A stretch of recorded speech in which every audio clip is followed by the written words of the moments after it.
तो जमीन पर उतरे। लेकिन अभिजीत दीप के ट्रक में खड़े होकर हाथ हिला रहे हैं, नॉर्मल छात्र पुलिस की लाठी खा रहे हैं, पुलिस से लड़ाई झगड़े कर रहे हैं और उनको कोई फर्क नहीं पड़ रहा। और भी जो लोग आए, इसके पहले जो सोनम वांगचुक जी जिस प्रोटेस्ट में थे लद्दाख में, तब भी देखा गया था कि शांतिपूर्वक प्रोटेस्ट चल रहा था। लेकिन जब उनको प्रोटेस्ट का कोई रास्ता नहीं दिखा तो वो प्रोटेस्ट उग्र हो गया था।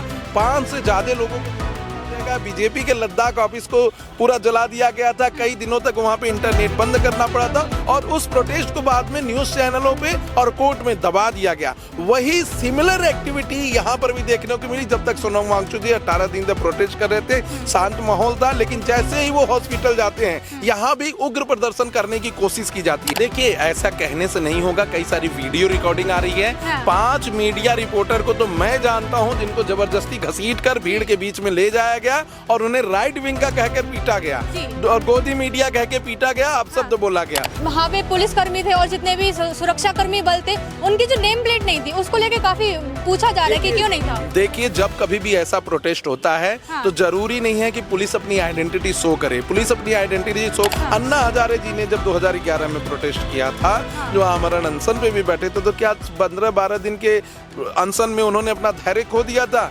महात्मा गांधी 2014 से 2047 1914 से 1947 तक पूरे प्रदर्शन करते रहे, कहीं हिंसा को उन्होंने साथ नहीं दिया, अहिंसा का मार्ग चुना, तब देश को आजाद कराया। तो अपने राष्ट्र के महापुरुषों से आप नहीं सीख रहे हैं। कई दिनों से ये देखा जा रहा था चुनाव के पहले भी कि लोग, जब बिहार का चुनाव था उसी समय विपक्ष के नेता कह रहे थे कि भारत में नेपाल और बांग्लादेश जैसा जल्दी प्रोटेस्ट होगा और वो होने वाला है, लेकिन उनको कोई मुद्दा नहीं मिल रहा। नमस्कार, आप देख रहे हैं नेशन 99, मैं हूं आपके साथ टिया गंगवार।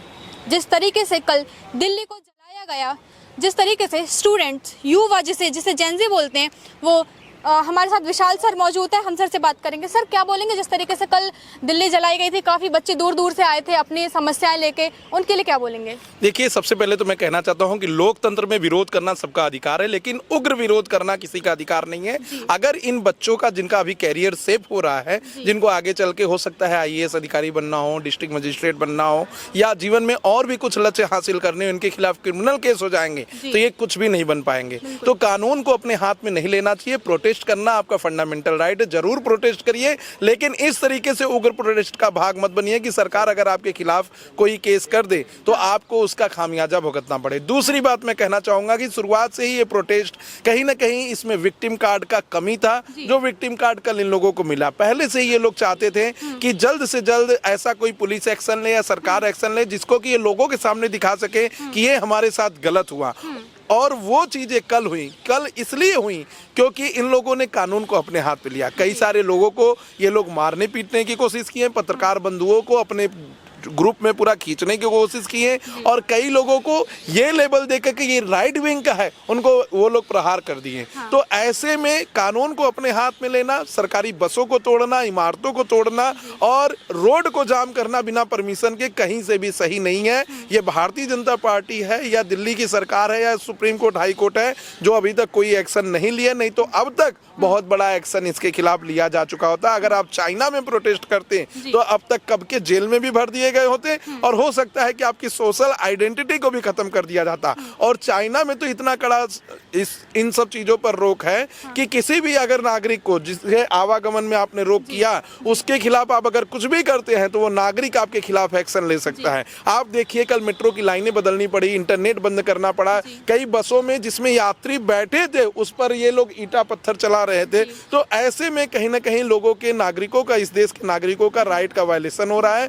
मैं मानता हूं कि विरोध हो, लेकिन इस तरीके का विरोध सही नहीं। कहीं ना कहीं ये भी सवाल किया जा रहा है कि जो वहाँ पे पुलिसकर्मी थे और जितने भी सुरक्षाकर्मी बल थे, उनकी जो नेम प्लेट नहीं थी उसको लेके काफी पूछा जा रहा है कि क्यों नहीं था। देखिए, जब कभी भी ऐसा प्रोटेस्ट होता है तो जरूरी नहीं है कि पुलिस अपनी आइडेंटिटी शो करे। पुलिस अपनी आइडेंटिटी शो करती है तो लोग सजग हो जाते हैं, और सजग होने के बाद ऐसा कोई एक्टिविटी उनके सामने नहीं करना चाहते हैं जिससे कि वो पुलिस की पकड़ में आए। इसलिए पुलिस ऐसे जगहों पे लगाया जाता है कि ऐसे लोगों को पकड़ सके। सिर्फ यहीं पर नहीं, किसी भी प्रोटेस्ट की बात करें तो सादे ड्रेस में पुलिस का रहना, सिविल ड्रेस में अधिकार है। अगर उनके ऑफिसर ने कोई ऐसा मेमोरेंडम नहीं जारी किया है या कोई नोटिस नहीं जारी किया है कि आपको ड्रेस में ही रहना है, तब वो सिविल ड्रेस में रह सकते हैं। और नेम प्लेट की जहां तक बात है ही, तो DD Basu versus state of Bihar और बहुत सारे केसेस में ऑनरेबल सुप्रीम कोर्ट का मानना है कि नेम प्लेट वर्दी के ऊपर होना चाहिए, न कि सिविल ड्रेस के ऊपर। तो वर्दी के ऊपर नेम प्लेट रहता है और जो सिविल ड्रेस में उनको नेम प्लेट की कोई जरूरत नहीं है। लेकिन सर वहाँ के एक वॉलंटियर थे, उन्होंने बताया कि यहाँ पे पहले ये जो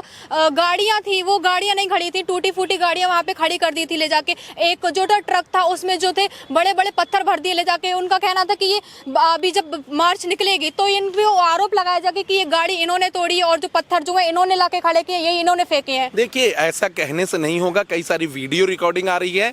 5 मीडिया रिपोर्टर को तो मैं जानता हूं जिनको जबरदस्ती घसीटकर भीड़ के बीच में ले जाया गया और उन्हें राइट विंग का कहकर पीटा गया और गोदी मीडिया कह के पीटा गया, अपशब्द बोला गया। तो मैं तो इसको दिरकरार नहीं करूंगा। जो लोग कह रहे हैं कि नहीं पत्थर भर के रखे थे, तो ऐसा इम्प्लांटेशन तो 18 दिन में नहीं हुआ। नहीं, उस 18 दिन में तो आपके पास कोई ऐसा ड्रग्स रख देते जो प्रोहिबिटेड था और आपको जेल में डाल देते। तो मुझे लगता है कि ये सब मनगढ़ंत और बेबुनियाद बातें हैं। इन लोगों ने कानून को अपने हाथ में लिया था, बिना परमिशन के संसद तक मार्च करने के लिए ये लोग कुछ किए थे। हालांकि इनको पहले ही रोक दिया गया, लेकिन उसके लिए इनका क्या जवाब है कि बिना परमिशन के क्यों संसद तक मार्च करना चाहते थे? जब सोनम वांगचुक सुरक्षित हैं, अच्छे से हैं और अपने पूरे होशो हवास में है, हेल्थ कंडीशन उनका सुधर रहा है, तो वो इस तरीके का उग्र प्रदर्शन क्यों करना चाहते हैं? सिर्फ इसलिए क्योंकि वो लाइमलाइट में है, सिर्फ इसलिए कि उनके खिलाफ पुलिस और सरकार कोई एक्शन ले जिसको वो विक्टिम कार्ड खेलकर आगे के चुनाव को लड़ सके। लेकिन सरकार सुन ही नहीं रही है, इसीलिए तो बच्चे गए थे वहाँ पे संसद तक।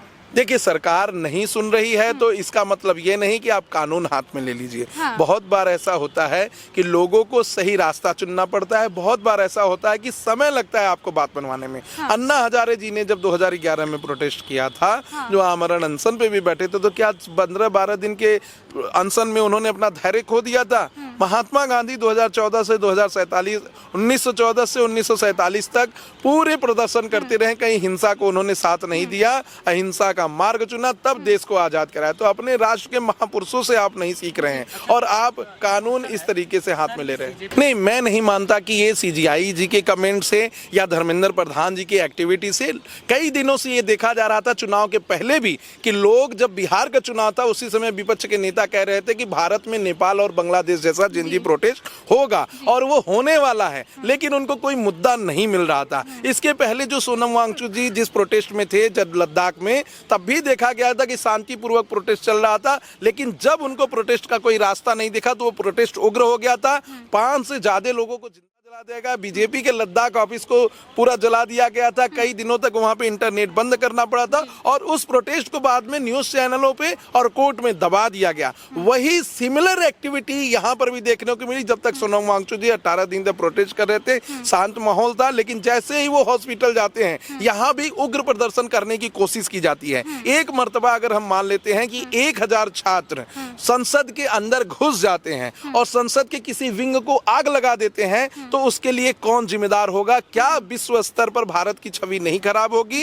क्या लोगों को उससे क्षति नहीं होगी? और अगर एक भी जान गई, चाहे छात्र की, चाहे पुलिस की, चाहे नेता की, तो उसके लिए जिम्मेदार कौन होगा? किसी को मार देने से, किसी का जान ले लेने से कोई अपना रिजिग्नेशन नहीं दे देगा। आपको अगर प्रोटेस्ट करना है, शांतिपूर्वक प्रोटेस्ट करिए। वोट के माध्यम से लोगों के बीच जाकर आप सरकार को हटा सकते हैं, उस पर्टिकुलर व्यक्ति को हटा सकते हैं। लेकिन सर, प्रोटेस्ट तो 1 महीने से चल रहा है, लेकिन सरकार की तरफ से कोई जवाब क्यों नहीं आ रहा था? देखिए, सरकार को नहीं लगा कि जवाब देना चाहिए। सरकार को लगा कि री एग्जामिनेशन एनटीए की तरफ से कराना चाहिए और उस री एग्जामिनेशन का कोई फीस नहीं लेना चाहिए। इस बार कोई नीट में धांधली नहीं होनी चाहिए। जो लोग इसके जिम्मेदार हैं उनको जेल होना चाहिए। उनके लिए बड़े से बड़े वकील खड़ा करके उनके बेल को कैंसिल कराना चाहिए। वो सब सरकार कर रही है, लेकिन रिजिग्नेशन नहीं लगा तो नहीं दिए। और दूसरी बात, आज आप धर्मेंद्र प्रधान जी का रिजिग्नेशन मांगने, कल प्रधानमंत्री मोदी का रिजिग्नेशन मांगेंगे, परसों को राष्ट्रपति जी का रिजिग्नेशन मांगेंगे तो रिजिग्नेशन मानना कोई हल नहीं है, ये बात सभी को समझना चाहिए।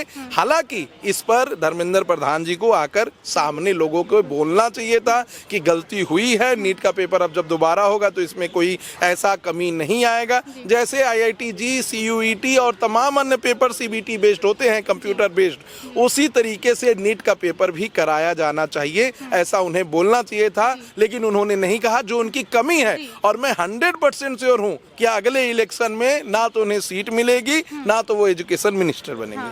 लेकिन सर, अगर कहा जाए कि जिस तरीके से प्रोटेस्ट निकाला गया था, मतलब प्रोटेस्ट की शुरुआत की गई थी एजुकेशन, लेकिन वो एजुकेशन का जो टॉपिक था वो बिल्कुल ही बोल सकते कि हटा दिया। वहाँ पे हिंदू जो है एंटी हिंदू के नारे लग रहे हैं, वहाँ पे अल्लाह है, अल्लाह ही सब कुछ है, इस तरीके के नारे लग रहे थे। उस पर क्या बोलेंगे? देखिए, पहले ही खान सर ने एक बात बोला था कि अगर इस प्रोटेस्ट को दूसरे लोगों को मंच साझा करने के लिए दिए तो ये प्रोटेस्ट कहीं का नहीं रह जाएगा, और ऐसा ही हुआ। इस प्रोटेस्ट में तमाम एंटी नेशनलिस्ट जो भारत विरोधी हैं वो गए। कोई कहता है कि सीता और नीता के प्रति, कोई कहता है कि प्रेमानंद जी को हम महाराज नहीं मानते, कोई कहता है कि भारत को हम तोड़ के रख देंगे, कोई अल्लाह ही सब कुछ है, सर्वोपरि है, ये कहता है। तो ऐसे बयान देने वाले अगर प्रोटेस्ट को यूज करेंगे, मंच को यूज करेंगे, तो मुझे लगता है कि छात्र वहां नहीं जाएंगे। कल भी जो छात्र एकत्रित हुए थे वो, मुझे जहां तक लगता है कि सब सोनम वांगचुक जी के सपोर्ट में आए थे, क्योंकि उन्होंने शुरुआत से ही शिक्षा का मुद्दा ही उठाया था और वो उस मुद्दे पर अडिग थे। लेकिन इस मंच को गलत तरीके से उपयोग करने के लिए कई बार नेताओं ने कोशिश की और उसमें वो सफल भी रहे, जिसकी वजह से आज ये फेल होता नजर आ रहा है। आपको एक अडिग रहना चाहिए था कि नीट का जो री एग्जामिनेशन भी हो रहा है वो किस तरीके से हो रहा है, आगे एग्जाम कैसे कराए जाएंगे, या क्या पहलू होंगे जिससे बच्चों को सफर न करना पड़े। जब एग्जाम खत्म हो गया तब नीट के छात्र क्यों नहीं वहां पे पहुंचे? क्योंकि वो जानते थे कि ये प्रोटेस्ट बहुत ही गलत दिशा में जा चुका है। इनका सिर्फ एक मांग है कि देश को तोड़ना, देश को काटना और देश को ऐसी हालात में पहुंचा देना जिससे कि देश का नुकसान हो। लेकिन सर, बात करें जिस तरीके से जो है सोनम वांगचुक को दिल्ली पुलिस लेकर गई थी, जिस तरीके से सफेद चादर में उनको पूरा लपेट दिया गया था, तो लोग उससे भी काफी गुस्सा हैं। लेकिन अभिजीत ने वीडियो बनाकर बोला था कि वो जो लोग हैं RSS के गुंडे हैं, BJP के गुंडे हैं। नहीं, मुझे नहीं लगता कि ऐसा कोई बयान अभिजीत जी को देना चाहिए। जिस तरीके का बयान उनके खुद के लोग दे रहे हैं वो बयान अपने आप में बहुत ही गलत और शर्मिंदगी पूर्वक है। अब देखिए, जो उनके स्पोक्स पर्सन हैं वो मेट्रो में घूमते हुए बर्गर खा रहे हैं और आनंद ले रहे हैं और कह रहे हैं कि मैं कोई नौकरी कर रहा हूँ। शुरुआत में तो उन्होंने कहा था कि मैं देश सेवा करने आया हूँ, मैं निस्वार्थ भाव से आया हूँ, मैं त्याग करके आया हूँ। और एक समय देखा गया जब उनको एक बुढ़े व्यक्ति हवा चला रहे हैं और वो कोल्ड कॉफी पी रहे हैं। अब दूसरे समय उनको देखा जा रहा है जब वो बर्गर खाते हुए लोगों से लड़ाई कर रहे हैं मेट्रो में। दूसरी चीज, अभिजीत दीपक को जमीन पर उतरना चाहिए था। राहुल गांधी जी जब भारत जोड़ो यात्रा में गए तो जमीन पर उतरे, लेकिन अभिजीत दीपक ट्रक में खड़े होकर हाथ हिला रहे हैं। नॉर्मल छात्र पुलिस की लाठी खा रहे हैं, पुलिस से लड़ाई झगड़े कर रहे हैं और उनको कोई फर्क नहीं पड़ रहा। और भी जो लोग आए वो दूर से बस इसका हिस्सा बने, कभी भी इसमें पार्टिसिपेट सही तरीके से नहीं किए।